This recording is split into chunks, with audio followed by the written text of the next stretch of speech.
Este corrido dedicado a un gran líder, muy popular y muy conocido por su gente, Leonardo Ramírez. ¡Ahí le va, viejo!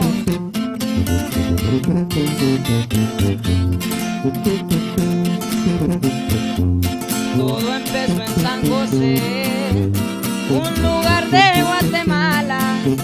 La historia que contaré de un compa de mucha fama que luchó contra el gobierno y no se le raja nada.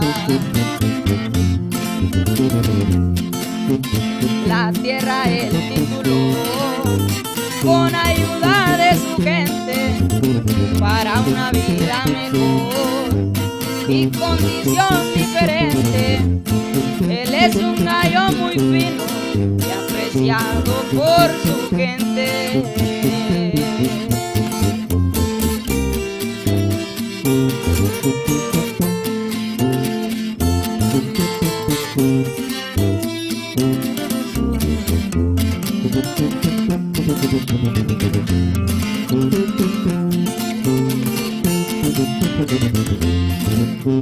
La esposa él lo dejó, muy triste lo dejaría, pero nunca imaginó que algo de la aprendería, que él es un gallo valiente, que a nada le temería.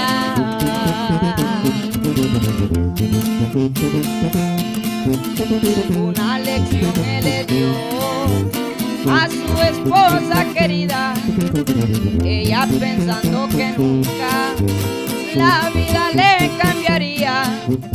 Ahora tiene otra esposa con quien él hará su vida.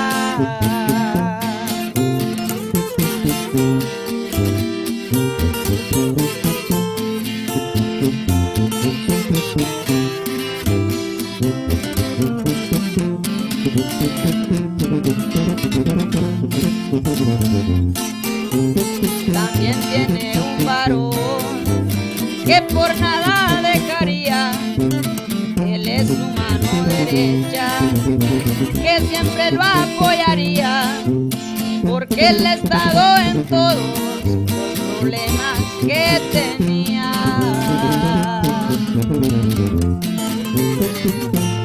Seguridad especial, lo que trabajo hoy en día, pero nunca imaginó que algo bueno conseguía. Trabaja para el gobierno y muy feliz de su vida.